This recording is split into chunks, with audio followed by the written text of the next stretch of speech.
Good evening. This is Dale M. Gardner Webb University. This is Mels 603. This is our final, the 14th of 14 Zoom sessions this fall. I've enjoyed our time together. I've enjoyed it when you joined me online. I've enjoyed reading your work. I'm appreciative that you've all done well. And so, as I told you for the last session, that we would look at interviewing. Looking at our weekly schedule, we finished up last week all of our content, and so this week I'm going to start out with interviewing. There are four separate distinct types of interviews that you will go through in the assistant principal interviewing process. But I have a list of general rules here that I have made years ago from my time interviewing potential assistant principal and principal candidates, and I have interviewed more than I care to remember over the years, and so I'll just dive right in. Okay, my top 10 for job interviews: dress for success. Don't care. I think I've covered this material for you before, so I'll go quickly. Don't care what the situation is, dress for the job that you want, not the one you have. Take your 2-page evidence summary. Again, that's one of those 5 things you must take with you. You can't take your entire portfolio with you to an interview. Many of the principals who are the folks who will be interviewing you for these jobs did not go through a portfolio process, and they'll be curious about it. If you could summarize your evidence artifacts into 2 pages, that would be an appropriate thing to take with you. Research both the school administration, look at the state report card, TWC, know the backgrounds of the administrative team. Again, if you're asked about a strategic plan, you don't take a written one with you. If that's one of those 5 things that you're supposed to take to an interview. I would not write a strategic plan, but I would look at these things so I could speak to a strategic plan for the next 5 years. Know what you don't know all of the acronyms, EVOS, Power School, Power Source, and be able to speak to those from the administrative side of the table. Because the bottom line is student achievement, and their side of the table, the administrative side of all of these is much different and more complex. But the thing to remember about all of them is the bottom line is student achievement. Have a humorous anecdote about how you were able to turn a negative into a positive. Most every form that I submit now in reference for somebody had asked that question, how they faced a serious challenge or a negative and how they turned it around. Be prepared to discuss hours and responsibilities honestly. I've talked to you about that previously. Do not take a job that's 2 hours away from your home. It won't get any closer. Excuse me. It won't get any closer.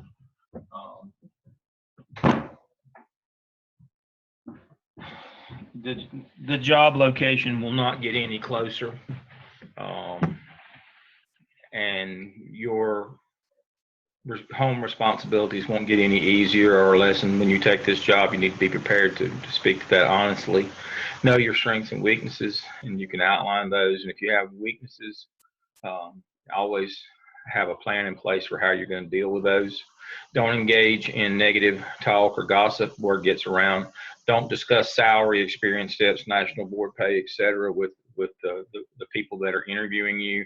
It would be appropriate to schedule an appointment at Human Resources to discuss those things, because that's what they do. Principal and the people interviewing for positions do not. And then last but not least, don't interview for a job you wouldn't take just for the experience. I've had people come in and say, well, I don't really want to work here. I'm just interviewing for the experience. Well, then I don't have time for you. That word will get around too. Hello, Luke. Hello, how are you, sir? I'm excited to be here.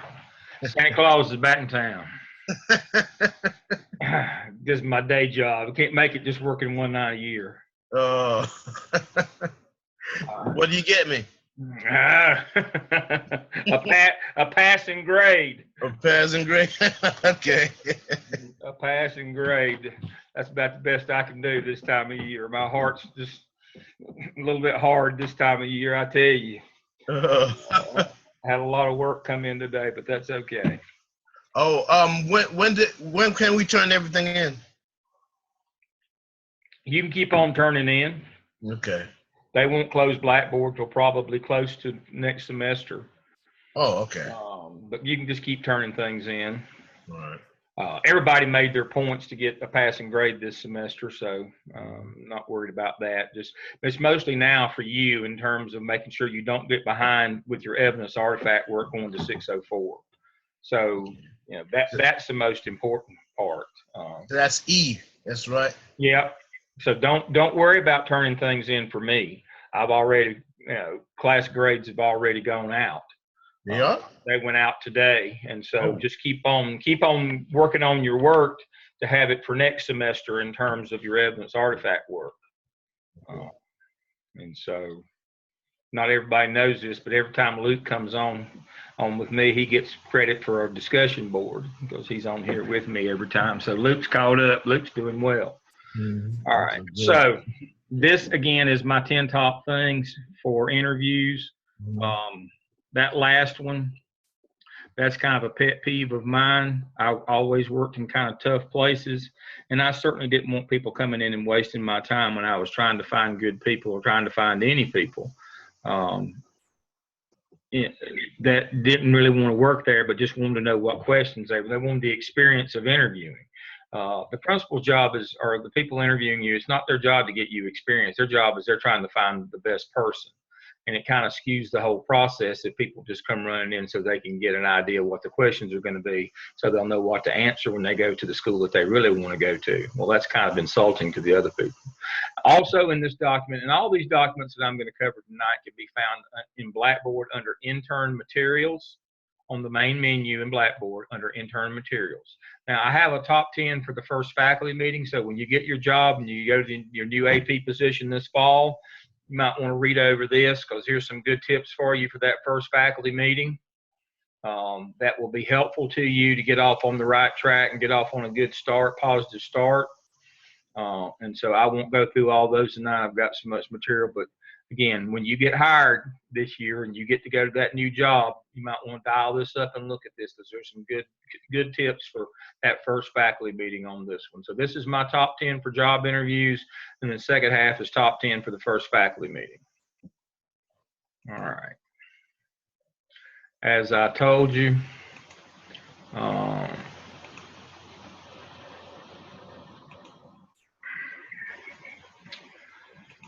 there are 5 things that you should bring to an interview. And this, make sure that you can see this. All right. 5 things you must bring on your next interview. Make sure you have a current resume. That's a 2-pager, including references.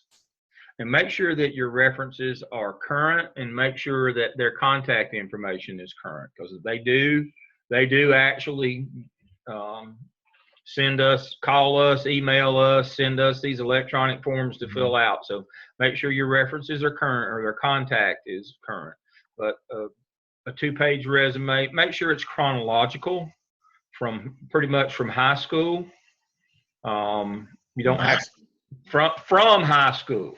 Whoa. Starting with college, or if you went to the military first. Age 18 on, we want to see a chronological list of what you've been doing. And it scares us when there's gaps in your resume because you might have done a stretch in the big house or something like that. Might have been in jail. Seriously, that's a concern when we get resumes that have gaps in them. So from high school, since you were 18, since you're an adult, what have you been doing? It's not, I had one lady said, well, I was just a waitress. I moved with my husband a couple of different places with his career. Sometimes I would just wait, but that's fine. I would rather know that you were waiting tables, making ends meet with your family than, doing a stretch in the county jail. So make sure that that you set your resume up chronologically so we know what you did, from this time to that time. A cover letter, that should be specific to each job or each school. It doesn't have to be that long. It just says, my name is Luke. I'm interested in the job at Sedgefield Middle School for these reasons. Something very quick and easy. Again, your references should be on that too. The strategic plan, now that's what I was talking about earlier. Review the teacher working conditions survey, the state report card. those number kind of things so that you can speak to a strategic plan going forward. I would not write a strategic plan for the school and have it with me unless you were asked to do so. And I'll tell you why is one of the first interviews that is done now. There's there's 4 rounds of interviews. There's in the first round of interviews, there's basically 3 types of interviews. One is they use the Gallup materials that you'll learn about in 605 called Strength Finder, where they're looking for personality themes, and they'll ask you questions. I'm going to cover that later tonight. Or they'll give you scenarios where you have to use logic and law and things that you learned, and we're going to cover that later tonight in the Principles in Basket activity. Or they will give you this data, TWC data or report card data from that particular school, and they will ask you what you would do. That's why you don't know which type of the interview you're going to get on the first round of interviews. And so you're more than likely, if that's important to that district, that's already been asked and answered before you get to the principal face-to-face third round interview. So I wouldn't take the time to write a strategic plan. I would study the data from the school before I went so I could speak to a strategic 90-day plan. And then portfolio, again, that's that 2-page summary of your evidence artifacts. I have an example of those. New share. And basically it lists the 6 different evidence artifacts that you did and tell them what you did. And for the 6th one, you can just say, I put all the first 5 together and made a school improvement plan. But you basically tell them the good thing that you did, like in the app cell, we formed a PLC, we instituted algebra 1A, 1B, was very successful. Students passed at a higher rate. Something like that, just a quick and dirty of what you did for each of the 6 evidence artifacts. Again, most of the people interviewing you are going to be a little older, and they didn't go through the portfolio process. They just took the classes and took an exam. And they'll be interested to know what you did in your portfolio. So you should create that 2-page. See, this is common for every interview that you go to, and won't take you, once you create it one time, you're done. The problem with trying to write strategic plans for everywhere you interview, some places like Charlotte-Mecklenburg, you don't interview for a particular school. And so you don't know. And then by the time you get to that round of interviews, you've already passed that material anyway. So, and you may interview at a half dozen places. It takes a lot of time to write a strategic plan, so I would not do that. It's basically an action plan. I would not do that. I would just study the numbers so that I could speak to a strategic plan orally rather than writing one. All right. So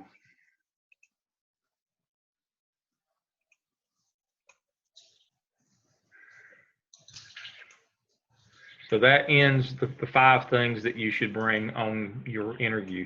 This is generally when you interview with the principal in person on the 3rd round of interviews, that I would have these things with me no matter when I went, because I had a young lady who's in class with me in Charlotte who went to an interview the other day, and they kind of did the 1st and 3rd interviews at the same time in order to save time.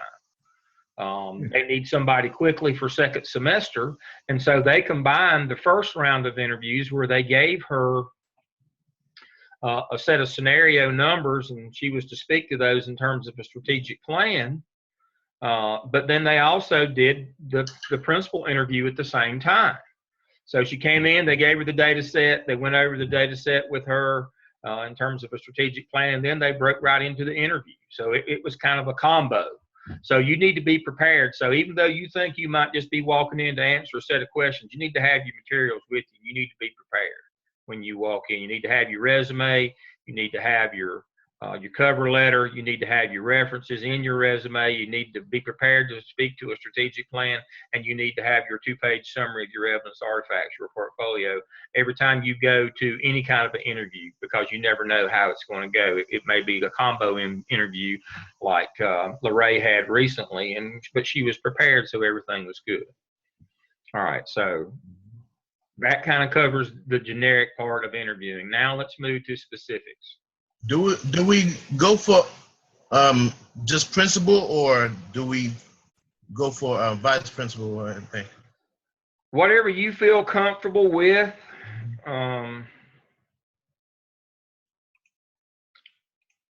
very rarely does anybody get the battlefield promotion anymore, except in small districts, Luke. Like if you've been working in Surrey County your whole career, and you were if you were and had been there, and say you were 40 years old and you'd been working there and been a lead teacher or something, and they didn't employ assistant principals, a lot of these smaller districts don't employ assistant principals now, you might interview for a principal job. But in the larger districts where there are assistant principals, and there is a graduated process of how you go from teacher to assistant principal, or from teacher to dean of students to assistant principal to principal, then you will obviously interview for an assistant principal job. But again, that's kind of up to the district you're in. 5 years ago, I would have said, no, everybody has to interview for an assistant principal, but that's before 700 assistant principal positions across the state got cut out. And so now some districts don't have assistant principal jobs to interview for. They only have principal jobs. But that's usually the smaller, more rural areas. Okay. But that's a good question. Normally you would interview for an AP position first. Oh. All right. So again, first round of interviews, three potential types of first round interviews. Now this is when they take all the applicants and try to whittle them down to put them in a pool. See, it costs a lot of money to put a candidate through the process in terms of the help card, the background search, all the things that they put you through to become a candidate. And so most places try to whittle that down. And so the first round activity is basically to separate out the not serious candidates, or the people who don't really know very much. And so there's three separate and distinct types of interviews that they'll put you through the first time. The first type of that is again that strategic plan, where they give you a set of data for a school and ask you to basically tell them what your strategic plan would be to address the deficiencies in that data. Okay, that could be your first type. The second type could be the Gallup interview process, where they try to determine your personality strengths and they ask you 60 questions. Or then the third type could be where they give you scenarios where you're supposed to try to use your best judgment and the law and what you've learned to figure out those scenarios. That's what I have on the screen right now, is the inbox simulation. This is a set of 21 emails that a principal or an assistant principal might receive. And what they want you to do is work through these and tell them which of these quadrants that each of these 21 emails fit into. For each email, for example, email number 1, is it urgent and important? Is it not urgent but important? Is it urgent but not important? Or not urgent and not important? So those, so you have to categorize all 21 into one of these quadrants, and then you have to tell them what action you would take in response to that email and the reason why. So it's going to be urgent and not important. Well, see, I like Luke. See, Luke's just with me. Luke's just a younger, better looking version of me. There's no such thing as anything that's urgent and not important. And that's the first trick. See, Luke caught on right away. If you put anything in the third quadrant, you fail the test. How could something be urgent but not important? It can't be. That means you're not a rational thinker. It means that you can't process information very well. And that would disqualify you from being an administrator. So Luke caught on immediately that you better not put anything in box 3. If you do, first thing they'll do is they'll scroll down to box 3. If you've got anything written in there, you're out. That saves them plenty of time and money on you, because you're basically a dolt. You're an idiot or a dullard. And so that's the first quest. That's the first test that they have for you. Now, the second test is, do you know policy and law? So let's look at one of these particular emails up here near the front. It's the very second one. This is the landmine question here. Not only the first thing they look is to make sure you didn't put anything in box 3. They have 5 specific landmine questions out of these 21 that if you get them wrong, you disqualify yourself because you don't know law and policy. All right, so here's the first landmine question is number 2. Dr. Brown, the newspaper would like to do a feature on you as a new principal, and I need to set up a time for interviewing you and some of your teachers and students.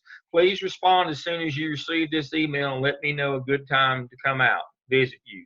Thank you, Tom Roberts, State Educational News. All right. What's the landmine in this one? We've talked about law and policy all semester. What's the landmine in this one? Well, first is every district has a policy that no school administrator speaks directly to the media. For any kind of media request, Luke, what in CMS, who do we refer this to? Public Information Office. Yep. And they will either negotiate an interview, or they will set the parameters, or they will say no, or they will give you they will send you out a set of questions that you answer, and then they will forward them to these people. But I don't know any district in the state of North Carolina that doesn't have a policy that no administrator speaks for the district without it going through the Public Information Office. So that's the first. So that's a policy issue.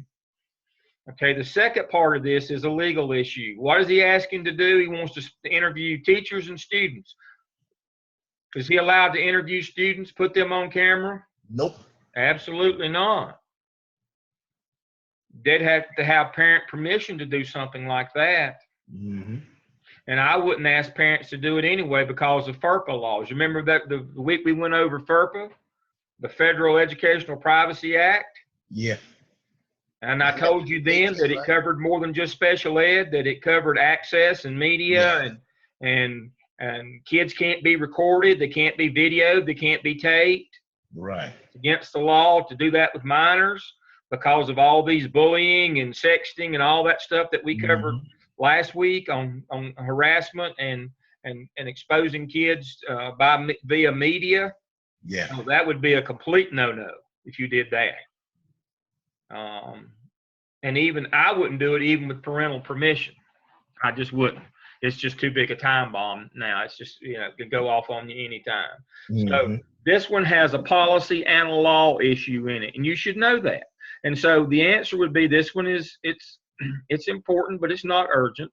And I would forward it to the Public Information Office and await their instructions. That's exactly what I would do, knowing that it's against policy to speak directly to the media, and it's against the law to let kids, to expose them to being recorded or being on the media. So this is the kind of things that they will ask you. And I've been I know that I have been very directed with you folks in 603 this semester. But see, this stuff is not opinion stuff. This is law and policy. If you get this wrong, somebody has to go home. And it's not debatable, and it's not your opinion. You have to know law and policy. Let's see. Okay.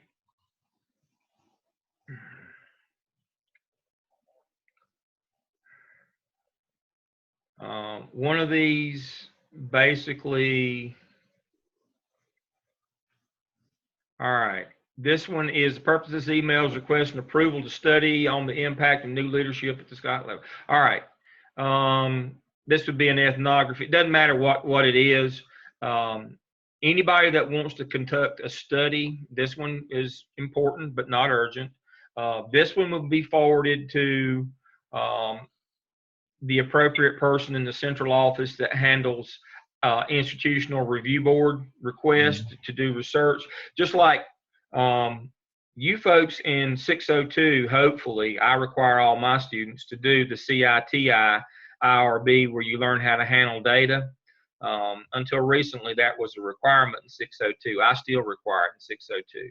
But when you enter into our doctoral program and you want to collect data and do your dissertation at your school or in the district, you're going to have to go before the institutional review board. That's what IRB stands for CMS or for the district that you're in, and get written. You'll have to submit your dissertation proposal to them. I have a doctoral student who's at that process right now, He's gotten through the institutional IRB, and now his proposal is at CMS's IRB council, where they make a decision whether information or data studies can be conducted on their campuses. Again, that's a policy, and it also speaks to law again.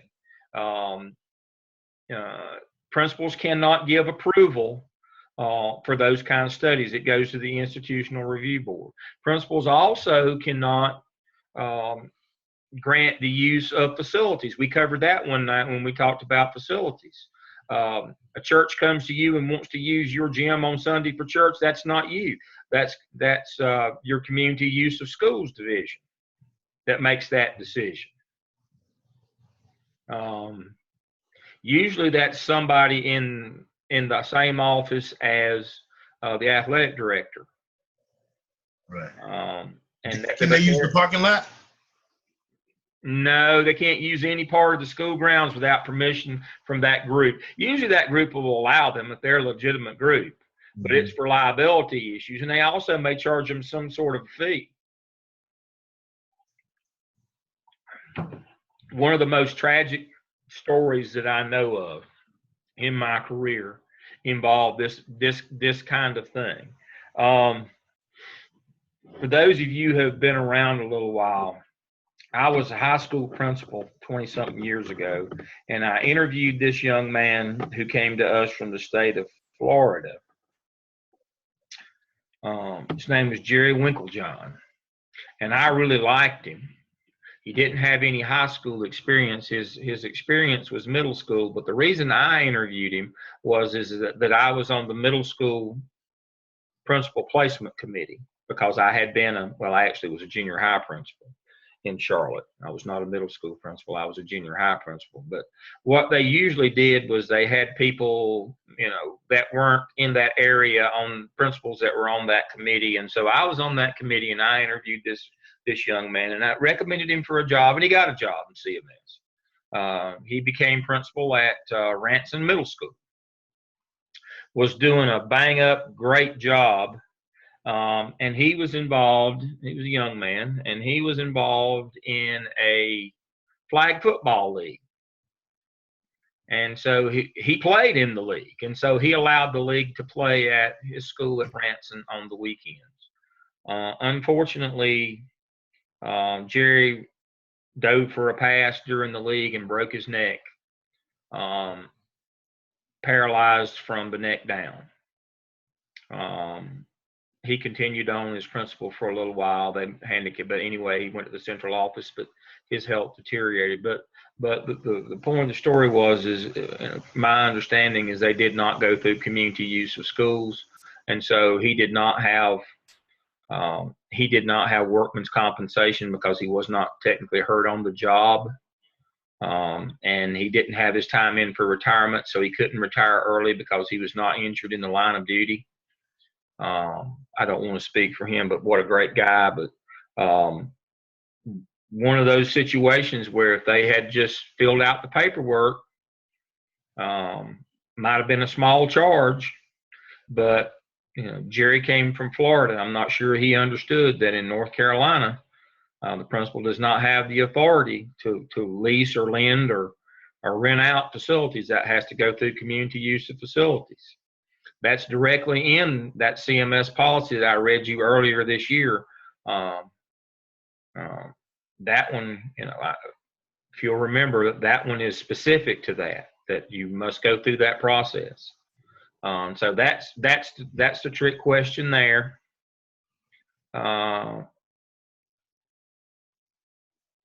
Okay, this one here, number 7. That one is confidential. You can't be discussing personnel matters with other staff members. That's the trick on that one. This one right here, the janitor's going to cut off the water during school. Not allowed to cut the water off during school. You need to know that. Janitor can't make that call. You can't either. That's up to your facilities division. An assistant superintendent would have to, or at that level, would have to make that decision because school would have to be closed because of health department regulations. Again, that's a law issue. You can't cut water off of kids in the building. That would bring about many lawsuits.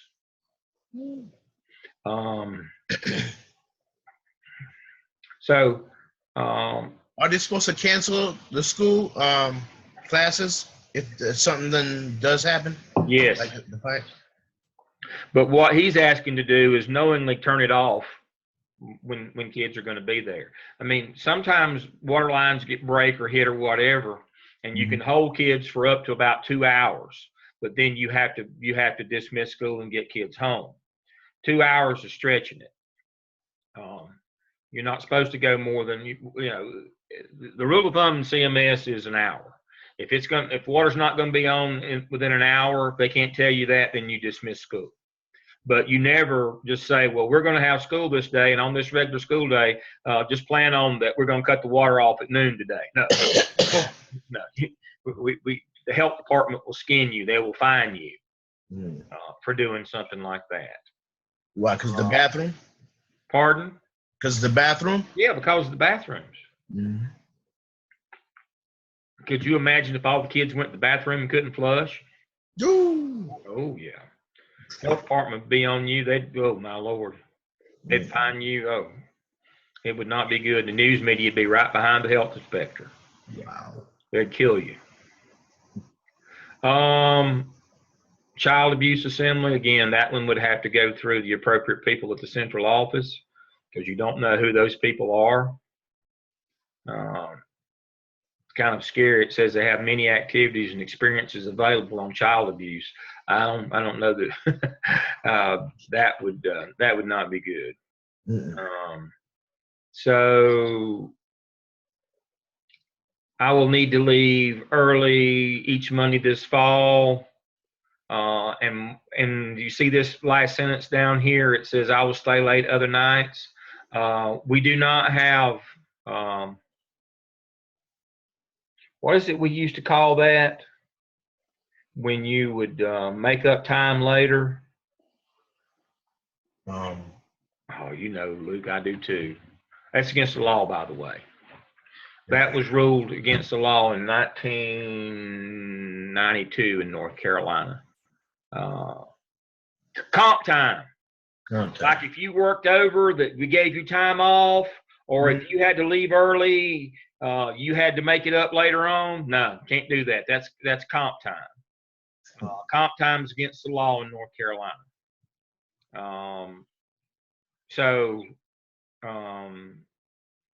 You might have to work out something, but that teacher, if she has to leave early, that's a no. You can't let her leave when she's supervising kids. That's a legal issue.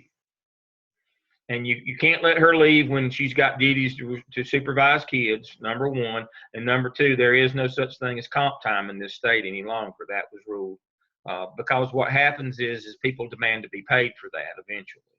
Right. So we don't do comp time, and we don't allow teachers to leave. We don't allow them regular release when they have duties supervising children. If you can't stay the whole day, then you need to find a job somewhere else. I hate to be hard-hearted, but that's personnel law in this state. Principal doesn't have the authority to allow that to happen, and nor can you do comp time. So you should know. Those are things that you should know. So that's every Monday. What if it happens just like once in a while? If it comes up as well, I have to go biblical on this one, Luke. My example always was with my staff was going to have to get a new ox. In the Bible, it says that if your ox is in the ditch on Sunday, you can get your ox out of the ditch on, you're not supposed to work on Sunday. That's the Lord's Day, the Sabbath. But if your ox is in the ditch, meaning if you have an emergency, it's okay to get your ox out of the ditch. But if your ox is in the ditch every Sunday, that's not an emergency. You need to get a new ox. And that's why I would say to staff members, if this is going to be an ongoing, I'm going to have to get a new aux. That means I'm going to have to let you go and get somebody else. I mean, if it happens, you know, we have to cover a class here or there. But when you're talking about every Monday, that's new aux time. That's like every Sunday. If you can't go to church every Sunday because you got a job, then you need a new aux. You need a new job. Or if I have an employee that has to leave early every week, I got to get me a new employee. Because I'm assuming that liability for those kids. And I'm making a decision that at my level, I'm not authorized to make. I legally can't give you time off like that every week. If you got to go to a dental appointment 30 minutes early or something once a year or twice a year, something like that, that's one thing. But you're telling me that every Monday you got to leave while kids are still under your supervision, and the answer is no. I can't tell you yes, because I would be violating the law. I'm not allowed to release you when you're still supervising kids on a regular basis. You know, new aux. You have to get a new aux if you can't stay and watch your kids. Right. So you can work through these again. This is just a spam one right here. It's not, you know, a spam email. But you can work through these, but a lot of these, you know, you need to remember what you've learned this semester. You know, am I allowed to make that decision? Can I talk directly to the media? Can I allow the media on my campus without going through the central office? Do I have the authority to allow community use of schools without a contract and without authorization from the central office? These are the kinds of things that you should know. Do I have the authority to cut the water off while kids are in the building? Absolutely not. Do I have the authority to book an assembly, some kind of a program that's not been vetted and okayed by the central office? Absolutely not. Especially something as sensitive as child abuse. Absolutely you don't. Do I have the authority to grant comp time? Or do I have the authority to release somebody on a regular basis that's supposed to be the state's paying to supervise kids? Absolutely, I don't. You know, so this is, you know, can you think rationally, but also, do you know law and policy? Or do you understand? They've got 5 questions in here that basically you're being asked to go beyond the authority you have as a building principal or assistant principal to make that decision. Do you know that what the limit of your authority is? Have you read the law? Do you know that, oh, I can't do that? I'm not at a high enough pay grade to allow this to happen. Do you know that? And if we went back and looked, we would see that, you know, under these laws and policies that I've covered this semester, I've tried to hit on all of these things.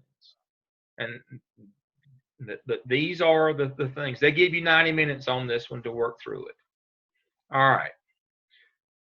The third and last kind of this is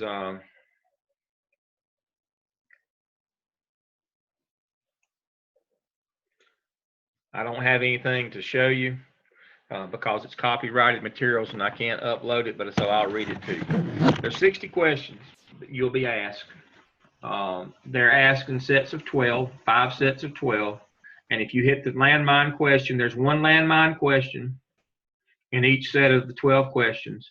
And if you land on it, answer it wrong, you're done. You don't get to go to the next section. So you got to get 40 out of 60. So if you hit the landmine early, you're not going to make it. So what they're trying to determine is these personality traits: commitment, ego, drive, achiever, developer, individualized perception, relator, stimulator, team, arranger, command, discipline, and concept. And as I told you, you'll get the book Strength Finder in 605 that speaks to these things. So they'll ask you questions.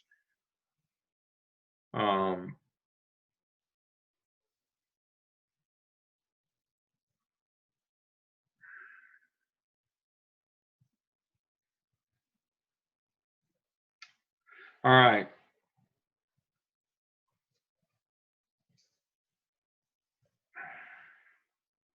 Here's the landmine question on this one. It's question number 11. They get you rolling. They give you some really easy one. along the way. And then they slip this one in on you at number 11 on the first set of 12. Would you say you are a highly disciplined person?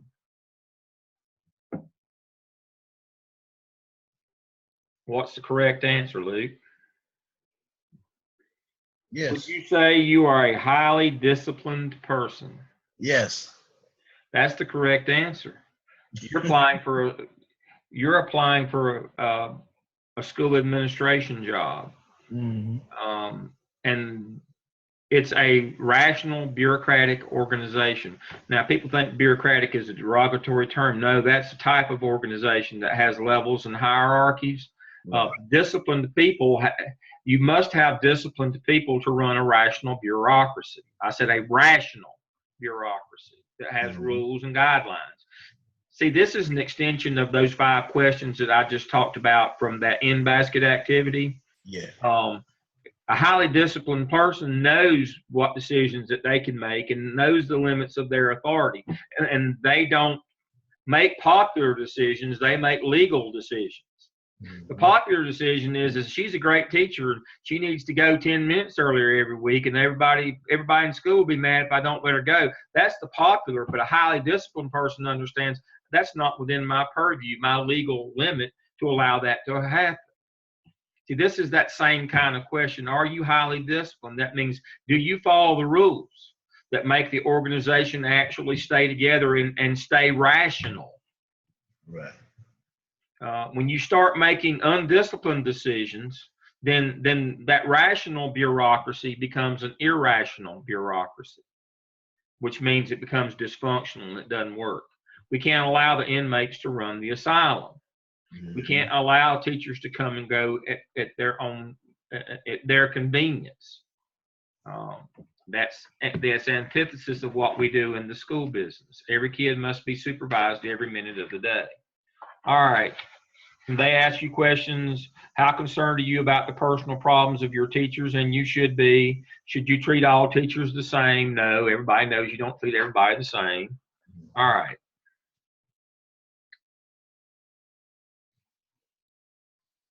But that's kind of a trick question, though.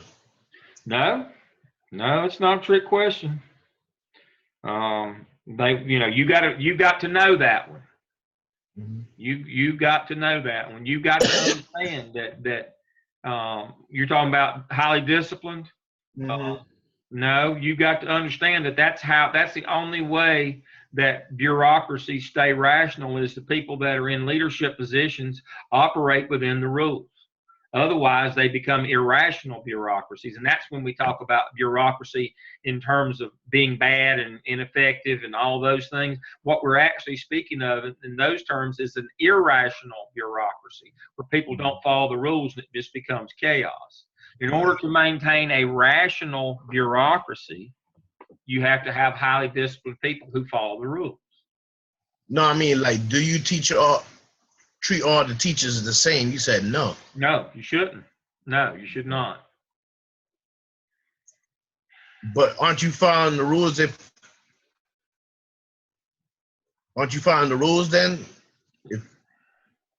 When we're the way that I interpret that one is situational leadership. We don't treat beginning teachers the same way we do mature teachers. We can't. Okay. We can't give them that same amount of latitude. Why do you think we're required to do so many observations on beginners, and we don't make them coach, and we don't do all these things? Basically, we have to treat people at their maturity level, at what level they're able to handle it. I wish we could treat everybody the same. That would mean that everybody is highly mature and everybody's above average, but unfortunately they aren't. I mean, if you can't get your work in on time, I have to treat you differently than somebody who can get their work done on time. And so what that means is are you willing to accept the challenge that people are going to be different and you're going to have to deal with them in different ways? Right. Remember, think of it from an administrative perspective. If everybody acts exactly the same way, then yes, the answer would be yes. But you know that in organizations, You have a wide range of behaviors, and you have to deal with that wide range of behaviors, from beginners that are, that have the sniffles before cold weather, and they're crying out loud by Christmas time and wanting to go back home or go back to graduate school or do something besides this, all the way to seasoned veterans who are out there, putting it on the line and getting it done every day. All right, second set of questions.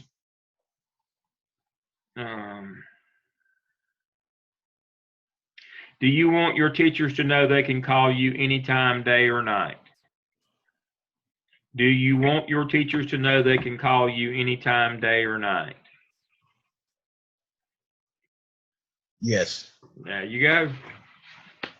Got to make an emotional connection with these folks. All right. How would you describe the tempo in your life? Do you like contests? Can you laugh at your own weaknesses?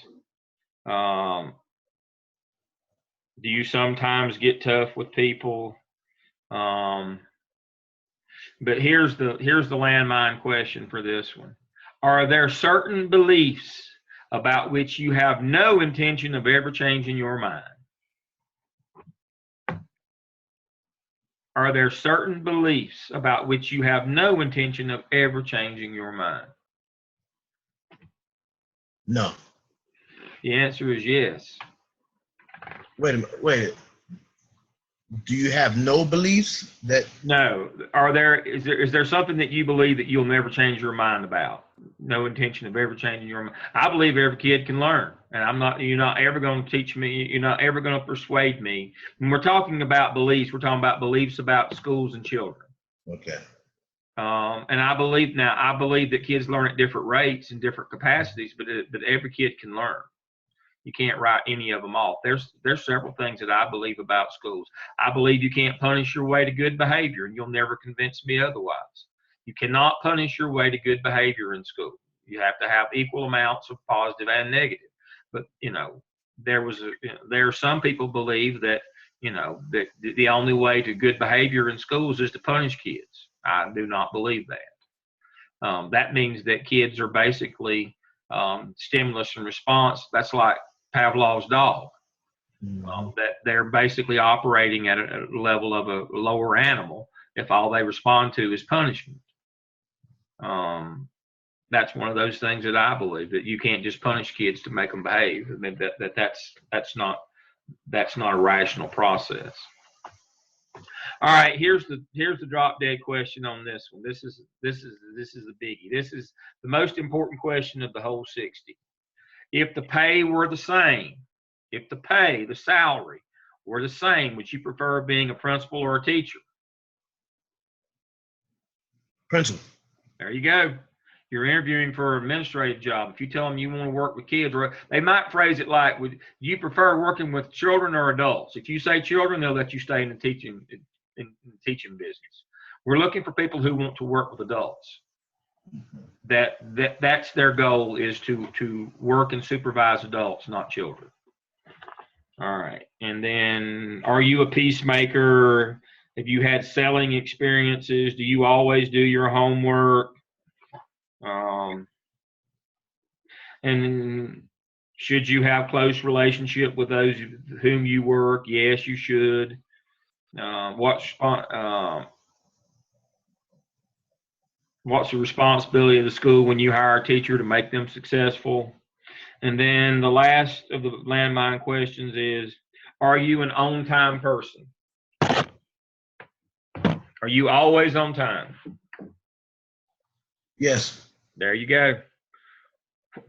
What drives the school calendar and the school day? Time. We ring the first bell at the same time every day, last bell same time every day. We change classes same time every day. We have lunch same time. Bus comes to the bus stop same time every day. Mm-hmm. That's part of being a rational bureaucracy, is we're based on time. If you're not an on-time person, how do you expect to lead an organization that's based on time? That's another one of those kind of duh questions, but there are actually people who will say, well, I'm late every now and then. Well, we don't need you in this business. You don't seem to understand that our business, whether we like it or we don't, is driven by time. And so that's a landmine question. So those are the three types of interviews that you could expect to experience as a beginner. Either the perceiver Gallup stuff, the in-basket activity, or they give you a data set and you try to figure out a strategic plan. All right. The second level interview, I don't know what happened to my, let me go back to the desktop. Let me go, let this thing go to the bottom. All right. The second level is the group interview. This is a PowerPoint, and the whole purpose of this one is these are easy. These are really easy questions, but the notion here is the second level interview or the group interview. It may be run by an assistant principal. It may be run by somebody like a person from the human resources department, like a HR analyst or somebody like that. Might be running this interview, but the people that will be asking you the questions are non-school administrators. Let me say that again. The people asking you the questions are not school administrators. They'll be parents, they'll be teachers. If it's a secondary school, they may even be students. And so what the point of this PowerPoint, again, it's under interim materials, is to teach you how to speak to them so that you're not talking over their head. For example, question number 1, self-awareness and leadership style. What do you perceive as your leadership? If you tell them transformational or situational that you will learn in 605, they won't know what that means. And so you have to spell it out for them. If they ask you about assessment-driven instruction, you can't just say data-driven PLCs. You got to say developing strategies based on needs of students. That's differentiated learning that you'll learn next semester in 604. Willingness to plan collaboratively, that's a PLC. You can't use jargon with these people. Instructional practices, you can't say Marzano. You have to say best practices and tell them what those are. Basically, you have to, it's not a dumbing down, but you have to modulate or moderate your rhetoric and use of acronyms so that lay people know what you're talking about. That's the people who do the best in these interviews speak to these people on their level. Right. And so every one of these questions, we could answer it with an acronym or a word or two, but this teaches you how to say things in a way that lay people will understand them. So that's what this one is. So when you have a group interview of non-school administrators, the trick is to speak to them in a language that they understand. And this PowerPoint will coach you on how to do that. Has pretty much all the questions that you will be asked in that group interview by these people and how to answer them in a way that they will understand. Okay? So that's the second round of interviews. Third round of interviews is the principal interview, when you speak to the principal one-on-one, and that's when you use the jargon and the acronyms. That's when you want to impress them with your administrative vocabulary, because that's basically what they're looking for. Do you look and sound the part? You come in with a suit on, but if you don't know the vernacular, so they'll ask you about your educational background. The principal will tell us about your work experience. And they'll give you some little easy questions like that, your goals. But what they expect you to, when describe your philosophy of discipline, they expect you to know PBIS. They're looking, can you speak as an administrator would speak? Can you project yourself into the role? This is exactly the opposite of the group interview. The group interview is, can you take all this information that you've learned in this administrative preparation program, but then translate it down to a non-administrative group where you can communicate with them. And now at the next level, the third level, can you communicate with this and other administrators so that you fit into the overall organization? So it's exactly the opposite of the second. The third is we want you to be able to use that vernacular. We want you to use those acronyms. We want you to refer to EVOS or PBIS or DIBELS, M-Class, that kind of stuff. Do you sound like an administrator? So here are the questions that you'll be asked in the principal interview. Not all of them. You can see they're kind of redundant, but they're different. Basically, what I've done is put together different sets of these, and many of them are repeated, but they have kind of different ones that go with them. Out of the 154, there's probably only about 20 different questions in here. They're just asking different ways. And then the final interview with the superintendent or the area superintendent if you're in Charlotte-Mecklenburg. And the superintendent won't ask you little piddly stuff. This interview will be about big picture stuff, and mostly it'll be about 21st century skills and North Carolina's vision of what a student should look like if they've been taught using 21st century skills, and that's called future ready. So I've got fourth interview, I've got the short version of what 21st century skills are, and we know what they are: communication and technology and all that. And then I've got the long version of those here for you. And then I've got North Carolina, what North Carolina says that students should look like that have been taught using 21st century skills. Those are called future ready. So if you're interviewing with a superintendent in this state, you better know what kids are supposed to look like. But then the most important one of these is the last one, because the superintendent says, oh, good, you know 21st century skills and you know future ready. Tell me how you would implement 21st century skills at your school. Ouch. This is the document you need right here, because this is what superintendents are asking now. So this is a wonderful document. And what it is, and this is the one you ought to memorize before you go speak to the superintendent. This is the 6 steps of how to implement 21st century skills. This is the how-to part of it. And so, and there's 6 specific steps. So there's the rainbow. Everybody knows the rainbow for 21st century skills. Everybody's seen it before. Come on.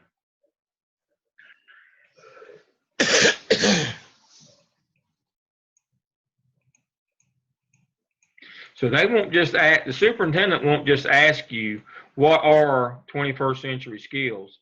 He'll ask you something about what they look like, and that's future ready students. And then, so he won't just ask you what the colors of the rainbow are. If I can get back up to it here.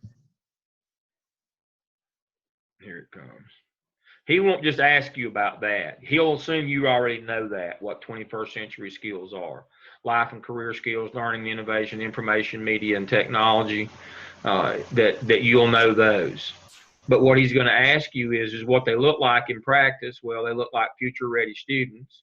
And how do you implement them? Step 1, increasing awareness. So there's 6 steps: assess your current state of how you can implement these skills. So again, this is under intern materials over here on the main menu of Blackboard for this course. I have this one.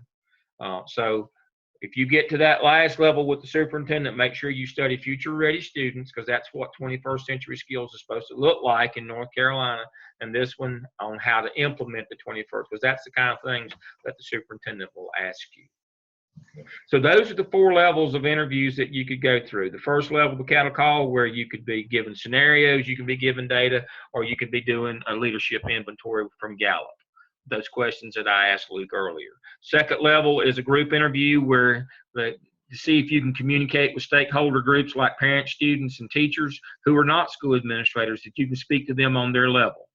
That's what that PowerPoint is for. The third level is the principal, and that's where you use that vernacular, acronyms, jargon to see if you sound like an administrator and can communicate with other administrators without having to interpret everything for you. And then the fourth level is the superintendent. Again, that's big ideas. It's going to be 21st century, and North Carolina's version of 21st century, which is future ready, and then how to implement those skills. So those are the four different, separate, distinct types of interviews that you will face as a principal candidate.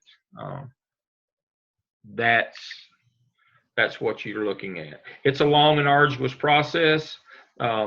CMS does the cattle call interview, by the way, video. They do Zoom or something like Zoom, like Luke and I are doing right now, and they do the first interview that way.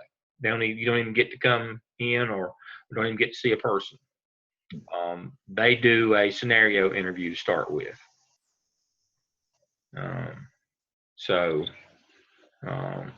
If you look at these and prepare using these materials, you should not be surprised by any of the questions or the scenarios that they give you.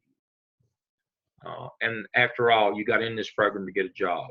So I'm available for references at any time, and I'm usually pretty quick on the turnaround on those. All right. Questions you have for me, Luke? Are you going to be available over the holiday? I never sleep. I never rest. I'm always available. Okay. You can email me. You can call me. Anytime, text me anytime you need to. I understand. Weekends and holidays are when my students work, because you got jobs during the day. So I'm always available. And that doesn't change next semester either. If you need me to come by and see you, or if you need help, do not hesitate. Okay. I'll be in Charlotte next semester every Wednesday night. I've got a face-to-face class there. You can come by anytime after 4 o'clock and see me. I usually run, I'm usually there by 4 and see students and interns that aren't in my class from 4 to 4:45. Okay. If you can't make it till class time, come on by and I'll work you in anyway. So next semester, starting the week that the 16th that school starts back, we start back on the 16th next semester of January, that Monday. So on the 18th of January and the next 15 weeks after that, I will be there on Wednesdays at 4 o'clock. I'll be there a little bit earlier than that, but I'll be ready to see students or interns at 4 o'clock if you want to come by and see me. Okay. Every Wednesday, except for the whatever days we have the break on. The spring break week for CMS, we won't be there. I think that's late this year, actually. Yeah, the 12th of April, I will not be there because the building will be closed that week because school is out in Charlotte-Mecklenburg for the whole week. Barring snow days, we will not be there on the 12th. Other than that, I will also be there some on weekends. I teach in the doctoral program on the weekends. I will be there some weekends. So if you want to come see me like on a Friday or a Saturday or a Sunday, just let me know and I can get you the dates that I will be there. Some weekends it's Friday, Saturday, other it's Saturday, Sunday. It's according to what month it is. January, it's Friday, Saturday. February, it's Saturday, Sunday. March, Friday, Saturday, and April, Saturday, Sunday. We switch back and forth by month. We go once a month there. Low residency doctoral program. I teach statistics. That's my real gig. Statistics? Mm-hmm. Oh, okay. And so, and then we Zoom on the off weeks in that program, in the doctoral low residency. They only have to come to class 4 weekends, but they have to come all day for 2 days. So I'm there during those days, and they do a lot of group work. So I would have time to see you on one of those days. I can work you in, or you can come and see me on Wednesday nights. So I'm pretty much in Charlotte every semester. You come by and see me. Okay. All right. Well, Luke, I've enjoyed it. You've been my mainstay this semester. But see, you know, you and I share a common knowledge of CMS, so it's been good. It's been good to have you with me. It's been good to have all of you with me this semester. I appreciate the hard work from everybody. Everybody's done well. Everybody's got their work in. I didn't have anybody that got behind and had to get on this semester, so I am grateful for that. So I'm going to shut it down. I've got a few more things to grade here tonight, and then I'm going to be done, and we're going to move on. But again, I'm available all the time. Don't get behind on your evidence artifact work. Keep working. Make Dr. Robertson be happy, so that every time I see him, Luke, I want him to be happy because you turned your work in. Okay. You're his favorite, so you make sure that you keep him happy. That keeps me happy. All right. All right, everybody. Everybody have a good holiday. This beard goes in about 3 more days after my last Santa Claus gig. I should be back to normal. You know, it'd be the hottest fall on record when I had to grow my beard out and be Santa Claus. So I've got 1 more gig this weekend, and I'm down and I'm gone, and I'll look normal the next time you see me. But y'all all have a happy holiday. Prayers for you and your family. You too. Contact me if you need me. All right. All right. Everybody have a good holiday. Bye-bye. Bye-bye.